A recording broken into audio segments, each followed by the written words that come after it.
কবিরা গুনাহ, এই গুনাহকারী জাহান্নামে যাবে। শুনে নাও যুবক বন্ধুরা আমার, যদি কোনো যুবক ব্যক্তি, যদি কোনো অবিবাহিত পুরুষ জিনা করে, যদি কোনো অবিবাহিত নারী যদি জিনা করে, শাস্তির বিধান একটু লিখে নাও, ভালো করে লিখে নাও। কারণ আমাকে মরতে হবে, শুধু গলা বাড়াইয়া সুর বাড়াইয়া গেলে চলবে না, কারণ আল্লাহর আদালতে জবাব দিতে হবে।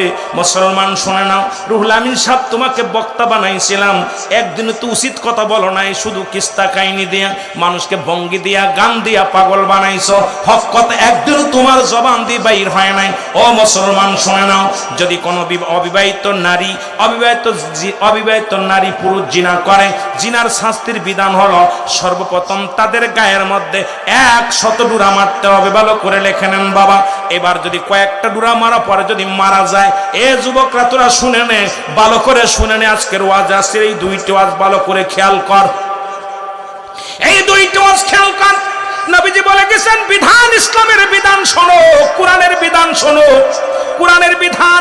এই যুবক 100 ডুরা মারতে যা যদি 20-50টা মারা পর যদি মারা যায়, এখন তার এর আস্তে আস্তে বাড়ি মারলে হবে না।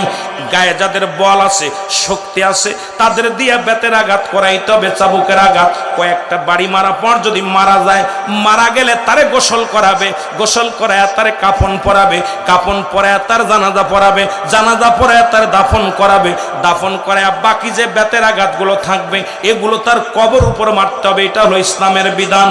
যদি একটা যুবক একটা যুবতীর যদি এ মুসলমান আজকে যদি বালিখোলার জমিনে, মুসলমান ব্রাহ্মণ বাড়িয়ার জমিনে, নরসিংহনগরের জমিনে, বাংলার জমিনে এই 2-4টা বিচার যদি করা হতো, আমার দেশে থেকে চিরতরে জিনা ব্যভিচার পালায়া যেত। জোরে বলেন ঠিক কিনা? বিচার করো। এবার হলো বিবাহিত নারী, বিবাহিত পুরুষ। বিবাহিত নারী, বিবাহিত পুরুষ যদি জিনা করেন, তাদের শাস্তির বিধান শোনো। আজকে আমার দেশে 60% শুধু স্বামী থুইয়া পরকিরিয়া। দেখা যায় স্বামী বিদেশের মাটিতে, দেখে বউ পাওয়া যায় না বাড়ি, কারণ পয়সা দেখে সব আছে, বউ নাই, ছেলে মেয়ে থুইয়া চলে গেছে। দূরে কোন ঠিক কিনা? পিরাই দেখি 2 ছেলে 3 মেয়ে থুয়ে বাবি সাহেব বাগছে।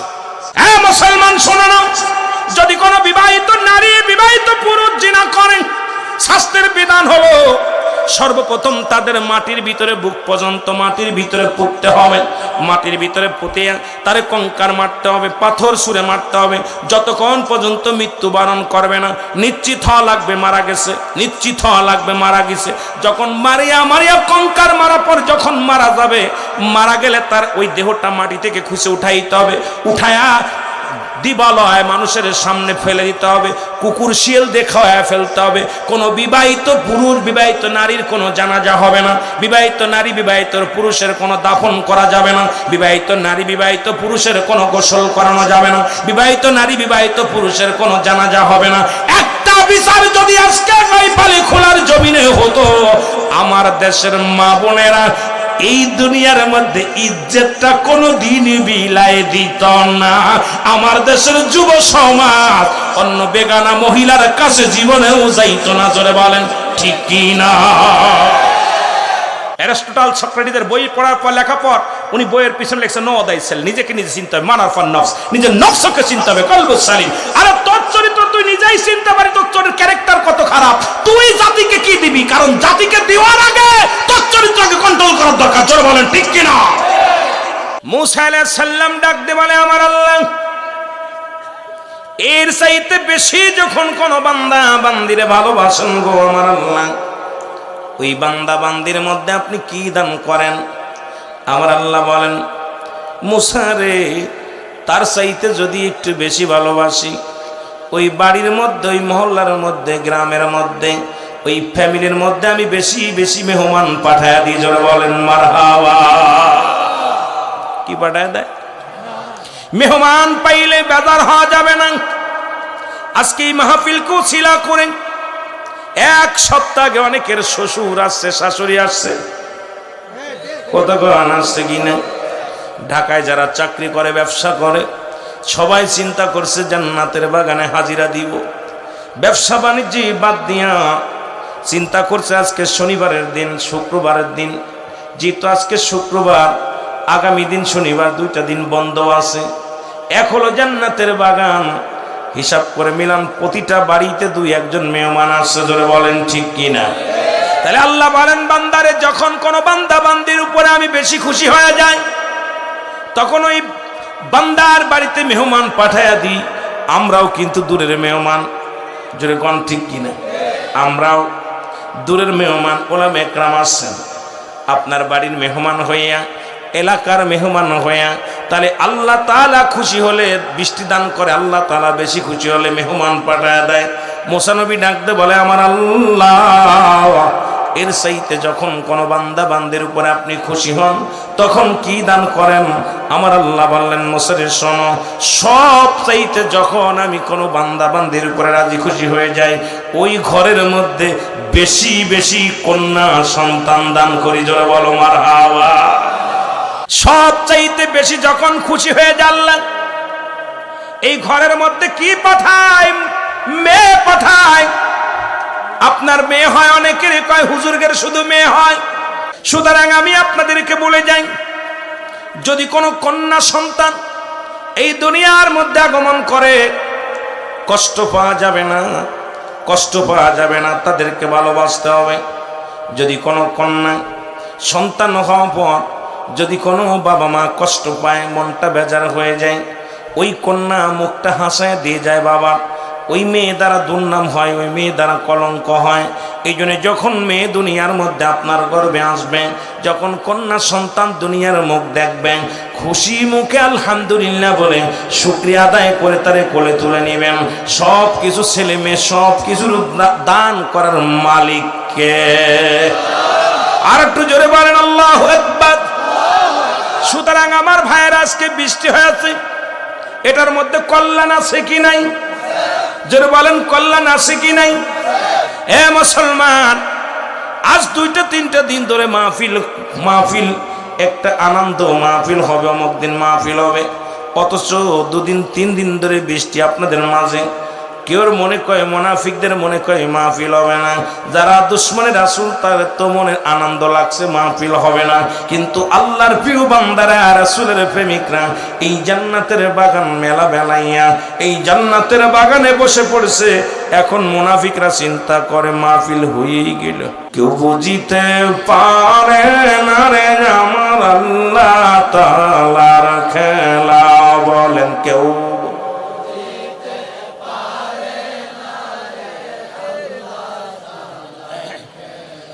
আল্লাহ যারে ইচ্ছা তারে দিয়া মিলাই প্রেমেরি মেলা। দয়াল যারে ইচ্ছা তারে দিয়া মিলাই প্রেমেরি মেলা। কেউ বুঝিতে পারে, আরো জোরে বলেন, কেউ বুঝিতে পারে না রে মাবুদ মওলা। আবার 36 বছর যারো জ্ঞান কি বটে না,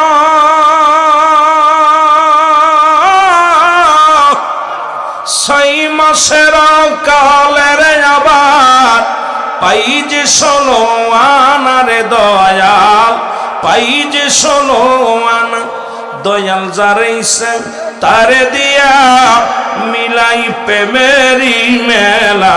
দয়াল যারে ইচ্ছা তারে দিয়া মিলাই প্রেমেরি মেলা।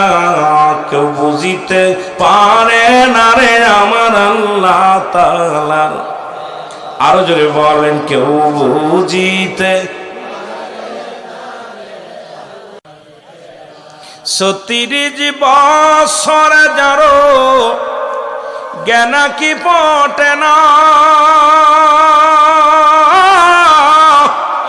6 মাসের কালের আবার পাই যে 16 আনারে দয়াল, পাই যে 16 আনা। ও দয়াল যারে ইচ্ছা তারে দিয়া মিলাই প্রেমেরি মেলা। দয়াল যারে ইচ্ছা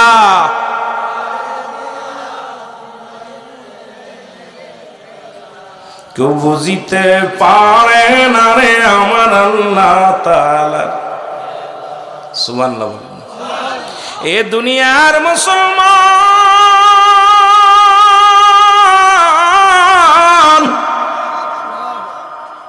যে কথা বলতেছিলাম দিলের কান্ডা লাগা শোনে না। আল্লাহ তাআলা জান্নাতের বাগানে, রিয়াজুল জান্নাহ বেহেশতের বাগানে বসার মতো আসার মতো সুযোগ আল্লাহ দান করল। উচ্চ কণ্ঠে আওয়াজ দেওয়ার একবার বলা যাবে না সুবহানাল্লাহ? বান্দা যখন জান্নাতের দিকে রওনা হয়ে গেছে, প্রতিটা কদমে কদমে আমার আল্লাহ সগীরা গুনাহগুলো মাফ করে দিয়েছে। জোরে বলেন মারহাবা। কি গুনাহ? সগীরা গুনাহগুলো মাফ হয়ে গেছে। মুসলমান, আমরা শুধু সগীরা গুনাহ করি না, পদে পদে করেছি কবিরা গুনাহ। নামাজ ছেড়ে দেয়া কবিরা গুনাহ, মিথ্যা বলা কবিরা গুনাহ, মুসলমান বেগানা মহিলার সঙ্গে দেখা দিয়া কবিরা গুনাহ, বেগানা পুরুষের সঙ্গে দেখা দিয়া কবিরা গুনাহ। এই গুনাহ যদি মাফ করাইতে চাও, আল্লামা কদবী রাহমাতুল্লাহ বয়ান করে, দুনিয়ার মানুষ শোনো, কোথাও যদি জান্নাতের বাগানের সংবাদ শুনতে পাও, ওই জান্নাতের বাগানখানা আঁকড়ে ধরে কবরের ভয়ে, জাহান্নামের ভয়ে বান্দা যখন খাস তওবা করে আল্লাহ বলে ডাক দেয়, আমার আল্লাহ ওই বান্দার জীবনের দরিয়া দরিয়া গুনাহগুলো মাফ করে দেয়। জোরে বলা যাবে না সুবহানাল্লাহ? সুযোগ পাইলাম, গুনাহ মাফের একটা সুযোগ পাইলাম। মানুষের মৃত্যু হয় দুইটা টাইম, একটা হলো রাতের বেলা, একটা হলো দিনের বেলা। দিন শুরু করেছিলাম, মৃত্যুবরণ করি নাই। রাত শুরু করেছি, মৃত্যুবরণ করি না, এখনো পর্যন্ত জিন্দা। পৃথিবীর মধ্যে আসার একটা সিরিয়াল আছে, যার কোনো সিরিয়াল নাই। দেখা যায় দুনিয়ার মধ্যে বাবা জিন্দা, সন্তান নাই। দেখা যায় দাদা জিন্দা, নাতি নাই। নাতির কাঁধে দাদার লাশ, দাদার কাঁধে কাঁধে নাতির লাশ, বাবার কাঁধে সন্তানের লাশ, সন্তানের কাঁধে বাবার লাশ। কে কখন চলে যাবে কেউ বলতে পারি না রে মুসলমান। শুনে নাও, এই দুনিয়ার মধ্যে কত রাজা, কত বাদশা এই দুনিয়ার মধ্যে আগমন করলো গো, কেউ দুনিয়ার মধ্যে নাই, থাকাও সম্ভব নয়। যারা এসেছিল সবাই তো চলে গেছে, আপনাকেও চলে যেতে হবে। এই পৃথিবীর মায়া ছেড়ে চলে যেতে হবে। জোরে বলেন ঠিক কিনা? কুল্লু নাফসিন যায়কাতুল মাউত। এইটা অস্বীকার, কোরআনের সব আয়াত অস্বীকার করতে পারে। 114টা সূরা অস্বীকার করতে পারে। এই ছোট্ট একটা আয়াত অস্বীকার করার মতো কোনো ক্ষমতা কারণ নেই। মৃত্যুর পেয়ালা পান করতেই হবে, এর মধ্যে কোনো সন্দেহ নেই। কথা বলতেছিলাম গো, মানুষের মৃত্যু হয় দুইটা টাইমের মুসলমান। শুনে নাও, হয় রাত্রে না হয় দিনে। আল্লাহ দিন শুরু করেছে নামাজ দিয়া, রাত শুরু করেছে নামাজ দিয়া। কি দিয়া? জোরে বলেন কি দিয়া? সব দিকে ঘুরাইতে হবে। আলোচনা, মূল আলোচনা খেয়াল রাখা লাগবে। রাতের শুরু হলো মাগরিব, দিনের শুরু হলো ফজর। বান্দারে আজকে সুন্নি বলে দাবি করো, ফজরের সালাত যারা আদায় না করলাম, কেমন করে সুন্নি তুমি দাবি করো? কেমনে আমার মওলার গোলাম বলে দাবি করো? ফজরে 2 রাকাত সুন্নাত নামাজ তুমি আদায় করলা, সঙ্গে সঙ্গে তুমি আমার নবীর প্রেমিক হয়ে গেলা। এবার 2 রাকাত ফরজ নামাজ তুমি আদায় করলা, সঙ্গে সঙ্গে তুমি আমার আল্লাহর গোলাম হয়ে গেলা। এখন দিনের মধ্যে যদি মৃত্যু হয়, তোমার মরণটা হবে আমার আল্লাহর গোলাম রাসূলের প্রেমিক। জোরে জোরে চিল্লায় বলেন মারহাবা। এখন নামাজেরই তো খবর নাই, কেমনে তুমি বলো আমি সুন্নি? তোমার ভিতরে সালাত নাই, কেমনে তুমি বলো আমি ইমানদার? তুমি তো নামাজে ফাঁকি দিলা, তুমি কেমনে বলো আমি নবীর প্রেমিক? তুমি নামাজে ফাঁকি দিলা, তুমি কেমনে বলো আমি আল্লাহর গোলাম? ও মুসলমান শুনে নাও, দিনের মধ্যে তোমার মৃত্যু হয় না, রাতের মধ্যে তোমার মৃত্যু হতে পারে। রাতের শুরু হলো মাগরিব, 3 রাকাত ফরজ নামাজ তুমি যখন আদায় করলা, সঙ্গে সঙ্গে তুমি হয়ে গেলে আমার আল্লাহর গোলাম। এবার 2 রাকাত সুন্নাত নামাজ তুমি যখন আদায় করলা, সঙ্গে সঙ্গে হয়ে গেলে তুমি আমার নবীর প্রেমিক। এখন এরা মুসলমান শুনে নাও, রাতের মধ্যে যদি মরণ হয়, তোমার মর্যাদা আমার নবীর প্রেমিক হিসেবে পাওয়া যাইবা, তোমার দাম বেড়ে যাবে আল্লাহর গোলাম হওয়ার কারণে। এখন তুমি ফজর পড়ো নাই, মাগরিব পড়ো নাই, জোহর পড়ো নাই, আসর পড়ো নাই, কেমনে করে বলো তুমি আল্লাহর গোলাম রাসূলের প্রেমিক? আল্লাহ রাসূলের প্রেমিক যদি হতে হয়, সালাত নামাজের প্রয়োজন আছে কি না? সালাতের গুরুত্ব কেমন ছিল নবীজি বললেন সাহাবীরা, আমি আজকে একটু ওয়াজ করি। ওয়াজটা হলো, যদি কোনো ব্যক্তি 5 ওয়াক্ত, তোমরা কে কে আমার সাথে হাত ধরে জান্নাতে যেতে চাও? আমার সাথে কে কে জান্নাতে যেতে চাও? সাহাবীরা সবাই বলেন ইয়া রাসূলুল্লাহ, ইয়া হাবিবাল্লাহ, আমরা আপনার সঙ্গে জান্নাতে যেতে চাই। কারণ রাসূল তো 10 জন সাহাবীর নাম ঘোষণা করেছেন, তারা জান্নাতি দুনিয়া থেকে। আবু বকর ফিল জান্নাতি, উমর ফিল জান্নাতি, উসমান ফিল জান্নাতি, আলী ফিল জান্নাতি, এইরকম 10 জন সাহাবীর নাম ঘোষণা করেছেন নবীজি, যে অমুক অমুক জান্নাতি দুনিয়া থেকে ঘোষণা করে দিয়েছেন। নবী বলেন সাহাবীরা, কে কে তোমরা আমার সঙ্গে জান্নাতে যেতে চাও? হাত ধরে। সুবহানাল্লাহ বলেন। আপনারা আজকে আমি আপনাদের কাছে হাত তুলতে বলতেছি, কে কে রাসূলুল্লাহর হাত ধরে জান্নাতে যেতে চান? একটু হাত তোলে।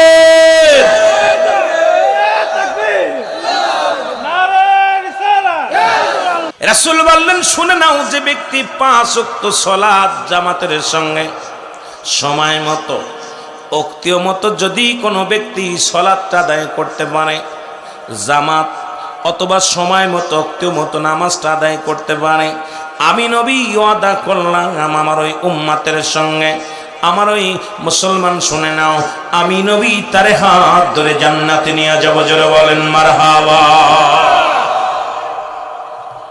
আব্দুল্লাহ আনসারীর বিবি বলে, স্বামী এত বেলা চলে গেল, সময় চলে গেছে, আপনি বাড়ি আসলেন।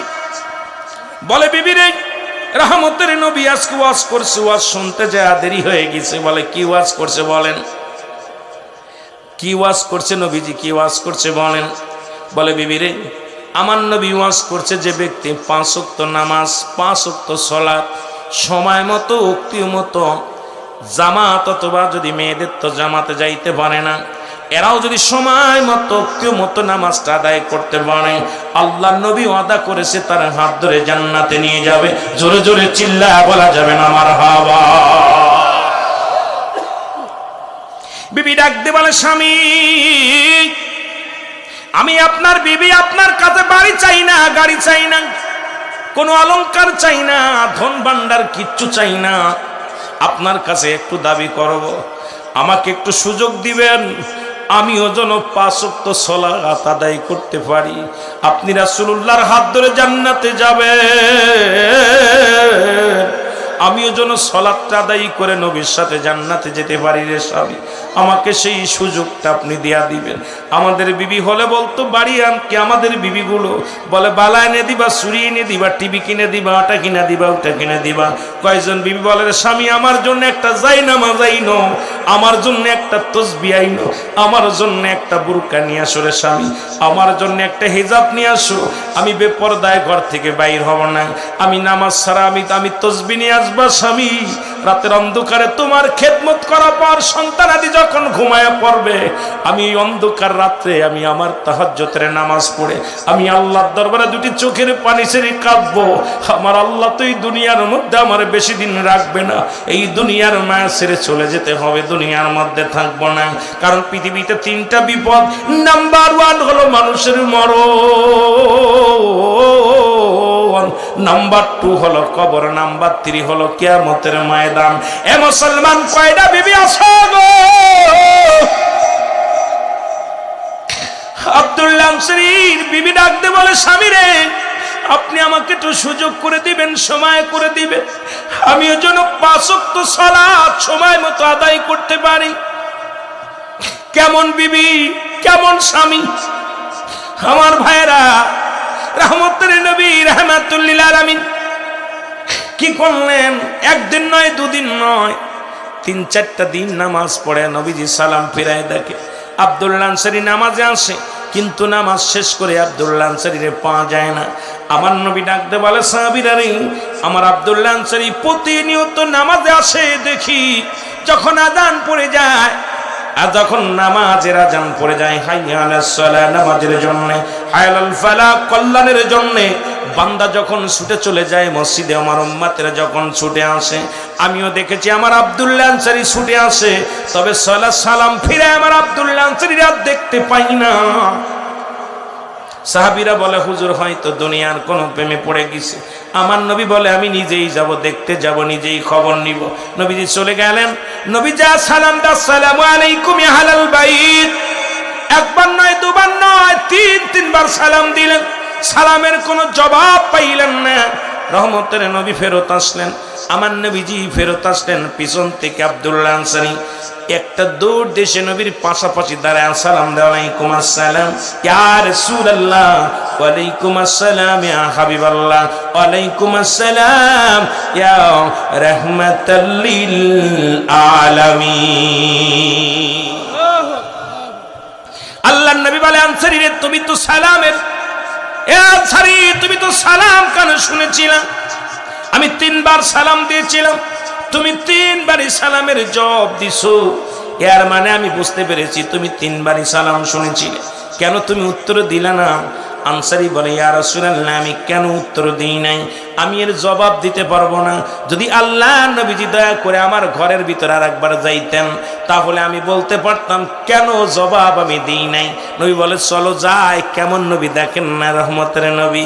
আমরা হলে গুসা হইতাম, যার যাব না। নবী কয়, চলো যাই। নবী চলে গেলেন। যা যখন আব্দুল্লাহ আনসারী ঘরের দরজা খুলে দিলেন, খুলে দেওয়ার সঙ্গে সঙ্গে দেখতে পাইলেন ঘরের ভিতরে বিশাল একটা গর্ত খোঁড়া। নবীজি বললেন, আনসারী রে, এত বড় গর্ত কেন খোঁড়া তোমার ঘরের মধ্যে? বলি, ইয়া রাসূলুল্লাহ, ইয়া হাবিবাল্লাহ, আপনি যখন আমাকে সালাম দিয়েছিলেন নবী গো, তখন আমি এই গর্তের মধ্যে উলঙ্গ অবস্থায় বসেছিলাম নবী গো। নবী বলেন, কি বলতে চাও সাহাবী? বলি, ইয়া রাসূলুল্লাহ, ইয়া হাবিবাল্লাহ, আমাদের স্বামী স্ত্রী মিলে এক টুকরা কাপড় মাত্র, যখন আযান পড়ে যায় নবী গো, যখন মুয়াজ্জিন আযান দিয়া দেয়, ইয়া রাসূলুল্লাহ, ইয়া হাবিবাল্লাহ, আমার বিবি গর্তের মধ্যে উলঙ্গ হয়ে বসে থাকে। আমি নামাজে চলে যাই, ওই সালাত আদায় করে আবার যখন ফিরে আসি, আমি গর্তের মধ্যে ঢুকে কাপড়টা খুলে দিই। এই কাপড়টা পরে আমার বিবি নামাজে দাঁড়ায় যায়। ইয়া রাসূলুল্লাহ, ইয়া হাবিবাল্লাহ, যখন আপনি আমাকে সালাম দিয়েছিলেন তখন আমি উলঙ্গ অবস্থায় কাপড়বিহীন, ওই কাপড়বিহীন গর্তের মধ্যে বসেছিলাম। এই কারণে আপনার সালামের জবাব আমি দিতে পারি নাই, এই কারণে আপনার সালামের উত্তর আমি নিতে পারি নাই। ইয়া রাসূলুল্লাহ, ইয়া হাবিবাল্লাহ, আপনি সেদিন ওয়াজ করার পর আমি বাড়ি এসে বলি, আমার বিবি আমার কাছে দাবি করছে, স্বামী রে, জীবনে আপনার কাছে দামি খাবার চাই না, দামি পোশাক চাই না, কিচ্ছু চাই না রে স্বামী, আপনি আমাকে একটু সুযোগ করে দিবেন, আমিও যেন 5 ওয়াক্ত সালাত সময় মতো আদায় করতে পারি। জোরে জোরে চিল্লায়া বলা যাবে না মারহাবা। আমার দয়াল নবী বিহনে আপন বলতে কেহ নাই জগতে, আমার আপন, আরো যদি বলেন, আমার আপন বলতে ও নবী, ও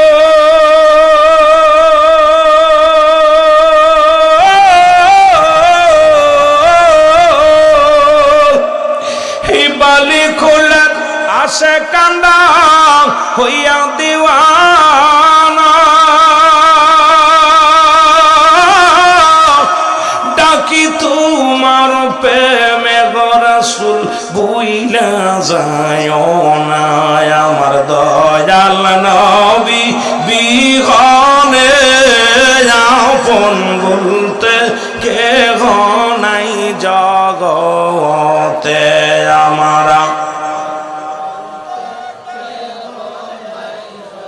এ নবীর আশিকেরা জোরে বলেন আমার আপন বলতে কেহ নাই জগতে, আমার দয়াল নবী বিহনে আপন বলতে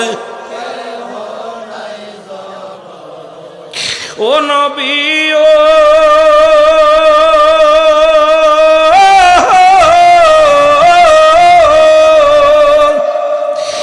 বালিকুলার আশিকেরা হইয়া দিওয়ানা,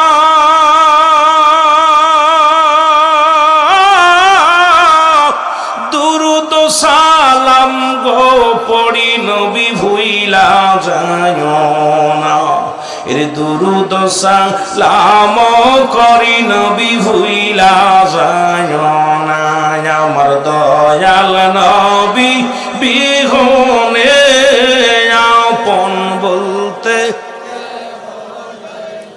গোতে, আমার আপন বলতে এ দুনিয়ার মুসলমান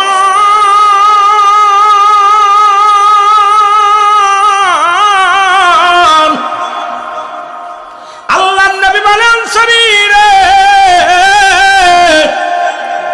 আমি কথা দিলাম, ও আনসারী আমি কথা দিলাম তোমাদের স্বামী স্ত্রী দুজনকেই আমি নবী ইয়াউমাল কিয়ামতের ময়দানে আমি নবী তোমাদেরকে সঙ্গে করে জান্নাতে নিয়ে যাব। জোরে বলো মারহাবা, আর একটু জোরে জোরে চিল্লায়ে বলো মারহাবা। এখন যদি বলি বাবা, এখন যদি বলি এই বালি খোলার জমিনে এমন কোনো গরিব নাই, যারা কৃষক তাদেরও ৩-৪টা কাপড় আছে, যাদের ঘর নাই তাদেরও ২-৪টা কাপড় আছে। এখন নামাজের ওয়াজ কারে করবো রে মুসলমান? এখন কোনো মুসলমানের জন্য নামাজে কোনো সান নাই, মেয়েদের সার আছে, পুরুষের কোনো সান নাই। পুরুষ মেয়েরা যখন হায়ানি পাস হবে, ঋতুগ্রস্ত হবে, তখন নামাজ ছেড়ে দিবে, রোজাও ছেড়ে দিবে। আবার যখন তারা পবিত্র হবে সঙ্গে সঙ্গে কাজা রোজাগুলো আদায় করতে হবে। কাজা কোনো নামাজ আদায় করা লাগবে না। পুরুষের জন্য কোনো সাবাল্যক পুরুষের জন্য, নাবাল্যক নয় সাবাল্যক পুরুষের জন্য কোনো নামাজে সার নয়। তুমি দাঁড়ায়া পড়ো, না পড়লে বয়া পড়ো, বয়া না পড়লে শুয়া পড়ো, শুয়া না পড়লে তুমি কি করো? ইশারায় পড়ো। যদি সফরে থাকো 4 জায়গা 2 করো, তবু তোমার নামাজ সলাৎ সলাৎ সলাৎ সলাৎ সলাৎ, এই নামাজ ছাড়া কোনো গতি নাই। জোরে বলেন ঠিক কিনা? একজন ইহুদি একজন মুসলমান একটা কাপড় বা পানি নিয়ে একটা হট্টগোল হলো। কথাটা বোঝানোর জন্য বলে যায়, যারা রাসূলুল্লাহর উম্মত বলে দাবি করেন তারা শুনেন, নামাজের দিকে আবার একটু পরে যায়, কবরের দিকে একটু পরে যায়, শরীয়তের দিকে আবার একটু ওলি আল্লাহদের কথা বলবো। যেহেতু কোরআন থেকে ওলি আল্লাহদের কথা শুরু করেছিলাম, হাদিস থেকে ওলি আল্লাহদের কথা শুরু করেছিলাম। একটা হাদিস থেকে আলোচনা করেছি, কোরআন থেকে সূরা ইউনূসের 11 নম্বর পারা 62 নম্বর আয়াত থেকে একটা তেলাওয়াত করেছি, একটা আয়াত তেলাওয়াত করেছি। ওদিকে আমার যাইতে হলে সময় লাগবে, একটু আস্তে আস্তে আমরা আগাই। একটু মহব্বত উচ্চ কণ্ঠে আওয়াজ দিয়ে চিল্লায়া বলা যাবে না আল্লাহু আকবার। ইহুদি আর মুসলমান, দাড়িওয়ালা টুপিওয়ালা দেখেই ভুলে যাওয়া যাবে না। নবীজির চাচার সংখ্যা ছিল 9 জন। এদের মধ্যে 2 জন হলো ইমানদার, একজনের নাম আমির হামজা, আর একজনের নাম আব্বাস। বাবা শুনে নেন ভালো করে, দিলের কান্ডা লাগান শুনে নেন। তবে শুনতে পেরেছি আপনাদের এই বালিখোলার জমিনে সবই 99% সুন্নি। জনতা অত্যন্ত খুশি হয়েছে, কথা শুনে জোরে বলেন মারহাবা। হুজুর সাল্লাল্লাহু আলাইহি ওয়াসাল্লামের কাছে দাড়িওয়ালা টুপিওয়ালা পাগড়িওয়ালা ইহুদি চলে গেলেন রাসূলুল্লাহর বিচারের কাছে। নবীজি দুজনের মুখ থেকে শুনলেন, দাড়িওয়ালার কাছ থেকে শুনলেন, আবার ইহুদির কাছে শুনলেন। নবীজি রায় দিয়ে দিলেন, রায়টা হয়ে গেল ইহুদির পক্ষে, রায় চলে গেল। জোরে বলেন মারহাবা। ইহুদি বললেন, এই জামার একটা রায়, এই জামাটা এই জামাটা তো পাবে ইহুদি পাবে, এটা তুমি পাবা না। জামার কথাই উদাহরণ দিতেছি, একটা পানির বিষয় নিয়ে বা ওই তৎকালীন জামানে একটা সুন্দর একটা ঘটনা নিয়ে রাসূলুল্লাহর কাছে গেছেন বিচারের জন্য। নবীজি দুজনের বিচার শুনে মুসলমানের চিন্তা হলো যে রাসূলুল্লাহ যেহেতু মুসলমান, আমিও মুসলমান, রায়টা আমার পক্ষে আসবে, রাসূলের পক্ষে যাবে না, কারণ রাসূল তো মুসলমানদের জন্যই রায় দিবে না। কিন্তু রাহমাতাল লিল আলামিন আমার নবীকে বাইয়িনাত, উত্তম আখলাক, উত্তম চরিত্র আমার রাসূলকে দিয়েছিল আল আমিন উপাধি। কেন দিয়েছিল একটু শুনে যান, নবীর সেই আদর্শ আমাদের দরকার আছে কিনা। আমার ভাইরা, আমার বন্ধুরা, আমার নবীজি দুজনের কথা শুনিয়া নবীজি বললেন, আমার বিচারের রায়, এই রায়টা হলো, এই রায় ইহুদির পক্ষে চলে গেছে। মুসলমান মেনে নিতে পারে নাই। মুসলমান বলে, কেমন নবী? মুসলমানদের নবী, আমাদের নবী। সে একজন মুসলমানদের নবী হইয়া সে ইহুদির পক্ষে রায় দিল, পার্সিয়ালিটি করলো, ইহুদিকে জিতায়া দিল, এটা মেনে নেওয়া যায় না। চলো যাই হযরত উমরে ফারুক রাদিয়াল্লাহু তাআলা আনহুর কদমে, কারণ হযরত উমরে ফারুকের কদমে যেতে হবে। উনি কি রায় দেয়, জোরে জোরে চিল্লায় বলো মারহাবা। ইহুদি বলেন, তোমার নবীদের রায় দিয়েছি, এটা যদি না মানো, যিনি নবীদের নবী, তোমার নবী, কুল কায়নাতের নবী, উনি রায় দিল, তাও তুমি মানতে রাজি নয়। আবার আমাকে নিয়ে যাবা কোথায়? আবু বকরের কাছে। চলো যাই আবু বকরের কাছে। চলে গেলেন আবু বকরের কাছে। আবু বকর বললেন, হযরত আবু বকর সিদ্দিক রাদিয়াল্লাহু তাআলা বললেন, তোমরা দুজন বলো, তোমরা কথা বলো। কথা বললেন, মুসলমান শুনে নেন। দুজনের কথা শুনলেন আবু বকর, শুনে পর বললেন সিদ্দিক আকবর। শোনা পর সিদ্দিক আকবর বলেন, রাসূলুল্লাহ কি রায় দিছে? বলে রাসূলুল্লাহ রায় দিছে, এই ইহুদির পক্ষে রায় দিছে। হযরত উমরও কথা শুনে বললেন, আমার রায়ও হবে ইহুদির পক্ষে। জোরে জোরে চিল্লায় বলেন মারহাবা। কারণ রাসূলুল্লাহর উপরে আমি কোনো রায় দিতে পারবো না।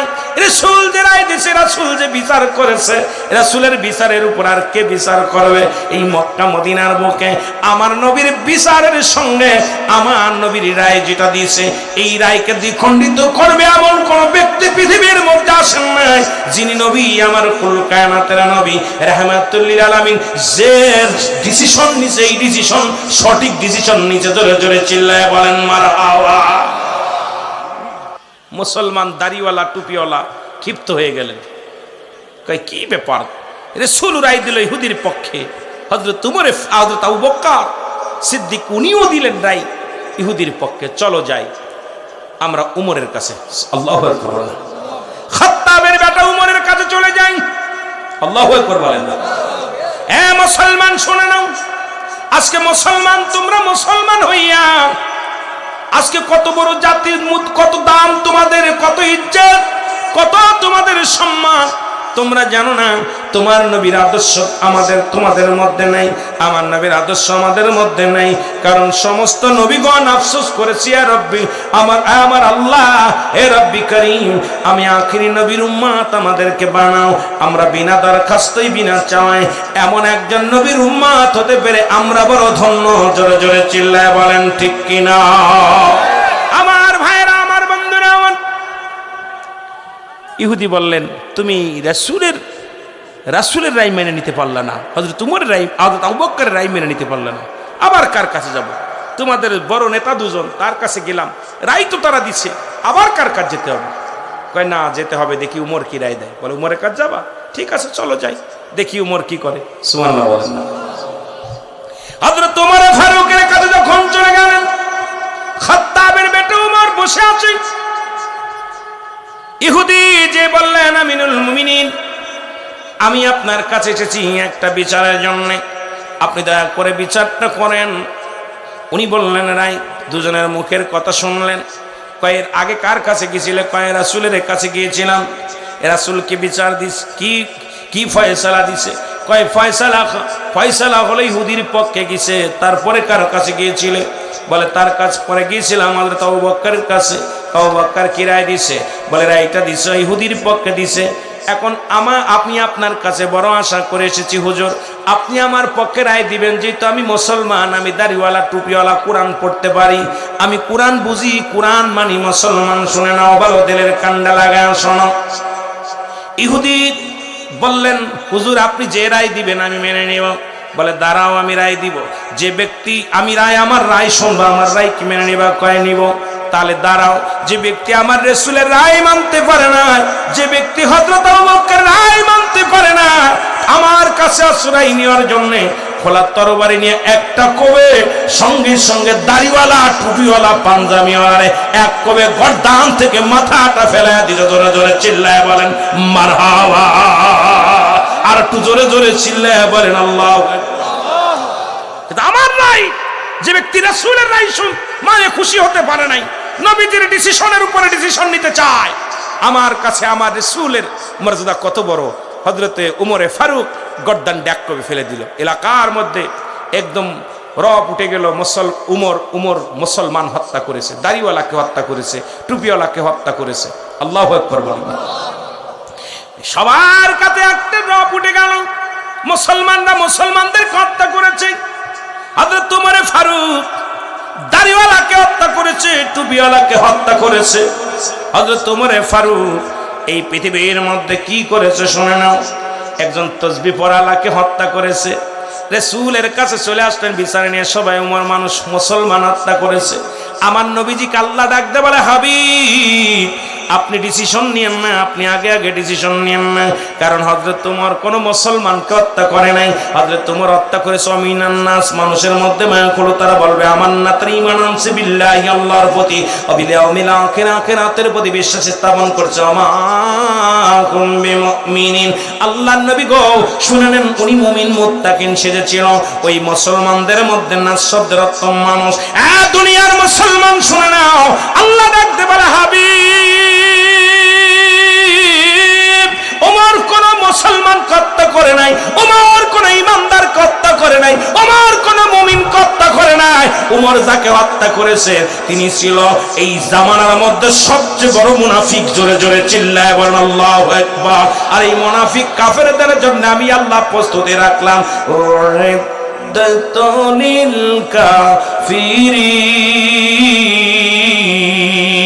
আমি আল্লাহ কাফের বেঈমান মুনাফিকদের জন্য প্রস্তুতি করে রেখে দিয়েছি 7-7টা জাহান্নাম। কয়টা জান্নাত? উড়ে যাও রে রাতের হাওয়া, যাও রে জুড়ে মদিনায়, এই গোলামের সালাম খানি, এই আশিকের সালাম খানি পৌঁছাই দিও মদিনায়। আল্লাহুম্মা সাল্লি আলা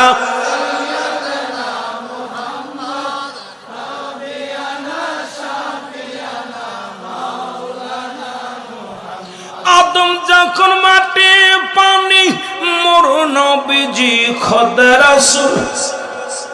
আদম যখন মাটি পানি, মোর নবীজি খোদা রাসূল। তার উপরে পড়েন দুরুদ, তার উপরে পড়েন দুরুদ। আল্লাহ ফেরেশতা কুল আল্লাহুম্মা সাল্লি আলা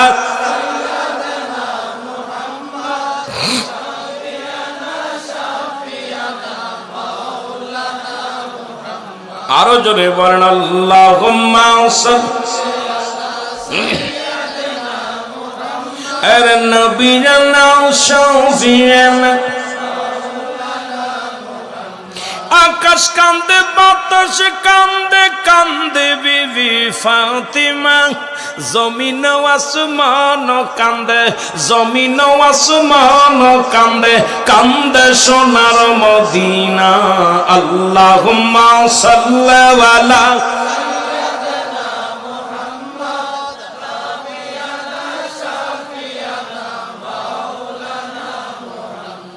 এ ভাই, কাফেরদের জন্য প্রস্তুতি আছে 7টা জাহান্নাম, ইমানদারের জন্য মুমিনদের জন্য প্রস্তুতি আছে 8টা জান্নাত।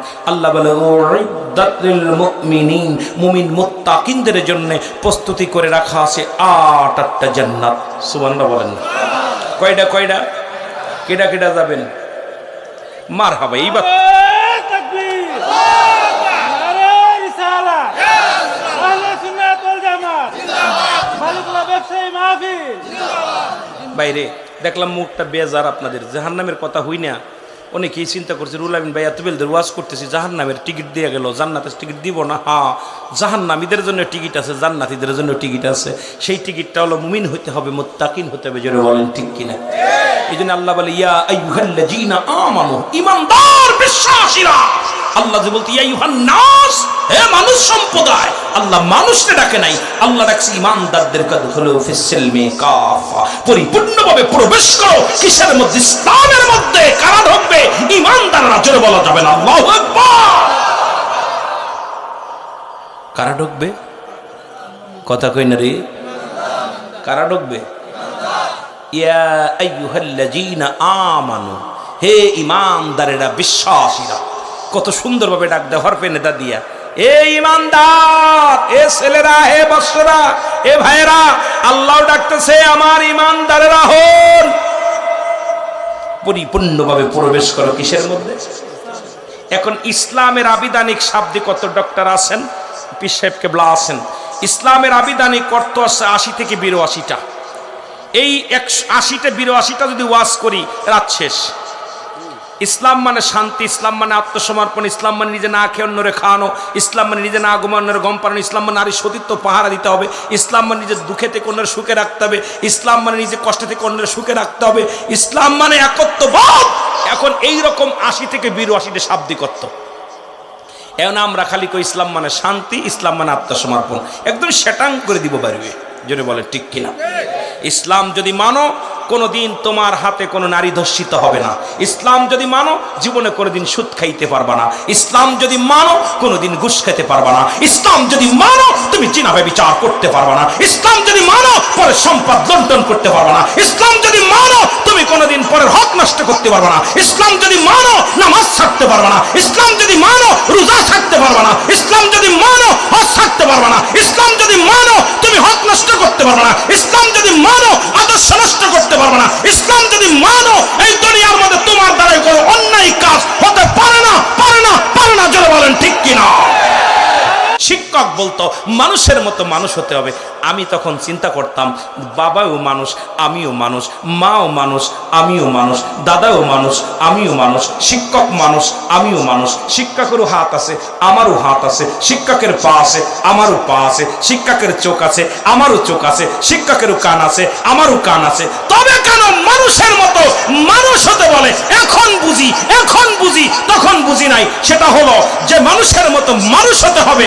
আজকে যারা বিদেশ থেকে পিএইচডি করে, ডক্টরি করে, যাদের হাতে টাকার অভাবে যে সমস্ত ডাক্তারের হাতে যে সমস্ত রোগী মারা যায়, এই ডাক্তারগুলো মানুষ না মানুষ? জোরে বলেন মানুষ না মানুষ? আওয়াজ হয় নাই। বিদেশ থেকে পিএইচডি করে বড় ডক্টরি এনে অফিসের মধ্যে বসে, যাদের ঘুষ ছাড়া যাদের কলম চলে না, বড় বড় ডক্টর আমি দেখেছি। 90% শিক্ষিত সমাজ হলো দুর্নীতিবাজ। বাংলাদেশের 90% নয়, 100% শিক্ষিত হলো পিএইচডি করে, বড় বড় ডিগ্রি নিয়ে। এরা সুদ খায়, এরা ঘুষ খায়। বড় বড় চেয়ারগুলো বসে। আমার দেশের কৃষক ঘুষ খায় না, আমার দেশের চাষারা ঘুষ খায় না, আমার দেশের ব্যাংক চালক ঘুষ খায় না, আমার দেশের রিক্সা চালক ঘুষ খায় না, আমার দেশের দিনমজুরি ঘুষ খায় না। আমার দেশের ঘুষ খায় কারা? বিদেশ থেকে ডিগ্রি নিয়ে, বড় বড় ডিগ্রি লাগাইয়া চেয়ারের মধ্যে বসে, এসির মধ্যে বসে লক্ষ লক্ষ টাকা যারা ঘুষ খায়, এরা মানুষ না, মানুষ নয়, এরা অমানুষ। জোরে বলেন ঠিক কিনা? এরা কি অমানুষ না মানুষ? জোরে বলেন মানুষ কি অমানুষ? আমার দেশের কৃষক ঘুষ খায় না, আমার দেশের ভ্যান চালক, রিক্সা চালক ঘুষ খায় না, আমার দেশের কোনো ব্যবসায়ী ঘুষ খায় না। ঘুষ খায় ওই দুর্নীতিবাদ, যাকে মানুষ করার জন্য বিদেশে পাঠাইলাম, যাকে মানুষ করার জন্য সহায় সম্বল বিক্রি করে বিদেশ থেকে লেখাপড়া শিখাইয়া, যারে বাড়ি আমরা কি করলাম, বড় চেয়ার দান করলাম। আজকে আমার দেশের একজন বড় অফিসারের পিয়ন, তার ঢাকা শহরে 5টা বাড়ি, এই বেতন হলো 17,000। 10টা গাড়ির মালিক, 5টা বাড়ির মালিক, মেয়ের গাড়ি আলাদা, বিবির গাড়ি আলাদা, ছেলের গাড়ি আলাদা। এই দুর্নীতিবাজকে ধরো। বাংলাদেশকে বাঁচাইতে হলে আমি বলবো এই রাঘব বোয়ালদের ধরো। যে একজন বাংলাদেশের পিয়নের যদি 5টা বাড়ি হয়, একজন বাংলাদেশের পিয়নের যদি 10টা গাড়ি হয়, তাহলে এই দেশের বড় বড় তাদের মাথাগুলো কি পরিমাণ সুদ ঘুষের মধ্যে জড়িত। জোরে বলেন ঠিক কিনা? এরা কি মানুষ না মানুষ? যে সমস্ত ছেলেরা আমি মনে করি লেখাপড়া করে বড় ডিগ্রি নিয়ে আজকে দেখেন অনেকেই সরকার 50,000, 60,000, 20,000, 50,000 টাকা বেতন দেয়, তারপরও রাস্তায় দাঁড়ায় ফকিরের মতো 20 টাকা ঘুষ খায়। জোরে বলেন ঠিক কিনা? এরা মানুষ কে অমানুষ? এই সন্তান যখন বুড়া হয়ে যায় বাবা মা, এই সন্তানের কাছে যাদের জায়গা হয় না, এই সন্তানগুলো মানুষ না অমানুষ? জোরে বলেন মানুষ কে অমানুষ? আমার ভাইয়েরা, আমি আপনাদের কাছে জানতে চাই, ঘুষ খাওয়া হারাম না হালাল? সুদ খাওয়া হারাম না হালাল? জিনা করা হারাম না হালাল? আরো জোরে বলেন। এ ভাই, আমি আপনাদের কাছে জানতে চাই, সত্য কথা বলবেন, শুয়োরের গোস্ত খাওয়া হারাম না হালাল? সত্যি নি? সত্যি নি? মিথ্যা কথা বলবেন না। সুদ খা, জোরে বলেন। ঘুষ খা, শুয়োরের গোস্ত খা। এখন যে ব্যক্তি ঘুষ খায় ও কি শুয়োরের গোস্ত খায়? কথা বলেন। ও বাজারে যায় কেনে গরুর গোস্ত। জোরে বলেন, এটা ঠিক নেই? ও সারাদিন ধরে উপার্জন করলো, হারাম উপার্জন, খাবে হালাল গোস্ত। ওর ব্যাগটা দইরা নিয়ে 2 কেজি শুয়োরের গোস্ত কিনা দিবেন। জোরে বলেন ঠিক কিনা? কারণ ওর জন্য গরুর গোস্ত নয়, ওর জন্য খাসির গোস্ত নয়, ওর জন্য মুরগির গোস্ত নয়, হারাম খরের জন্য হারাম জিনিসই ওদের জন্য বরাদ্দ। জোরে বলেন ঠিক কিনা? আরো জোরে বলেন ঠিক কিনা? সুতরাং আপনাদের এলাকায় কে কে ঘুষ খায় আপনারা চেনেন? সুদ খায় কারা কারা চেনেন না? সকালবেলা নাম ধরে সুদখোর রুহুল আমিন সিদ্দিকী, সুদখোর ঘুষখোর রুহুল আমিন সিদ্দিকী, জিনাখোর রুহুল আমিন সিদ্দিকী। আপনি যদি না পারেন, আপনি ঈমান আপনার দুর্বল। যদিও না পারেন মুখে মুখে বলতে, তবু অন্তর থেকে ঘৃণা করতে হবে, অন্তর থেকে ঘৃণা করতে হবে। 7 জন না কয়জন ঘুষখোরের সুদখোরের নাম লিখে দিলে নাকি আপনার ওই গরুর গায়ের পোকা পড়ে যায়। তাহলে কত বড় নিকৃষ্ট, জোরে বলেন ঠিক কিনা? কত বড় নিকৃষ্ট এই সুদখোর আর ঘুষখোর। এখন বাদ দিয়ে আমার দেশে বড় বড় চেয়ার যারা ধরে আছে, এই সমস্ত সব হলো ঘুষখোর। জোরে বলেন ঠিক কিনা? এর দুর্নীতির ওই ডাকরাই বসে জাহির করে জ্ঞান, কলম দিয়া কামাই টাকা, কলম দিয়া কামাই টাকা, আবার ধরে সাধুর ভান। ওরা শিক্ষিত শয়তান, ওরা শিক্ষিত শয়তান, ওরা শিক্ষিত। আরো জোরে বলা যাবে না? ওরা শিক্ষিত শয়তান। ওরা হলো জাতির নাকি মহামারী মহাতন, ফাইলে কলম ঠেকাইয়া চালায় ওরা নির্যাতন। ওরে ঘুষের টাকায় ওদের ভুড়ি, ঘুষের টাকায় ওদের ভুড়ি, করে যে টান টান। ওরা শিক্ষিত শয়তান, ওরা শিক্ষিত শয়তান। ওরা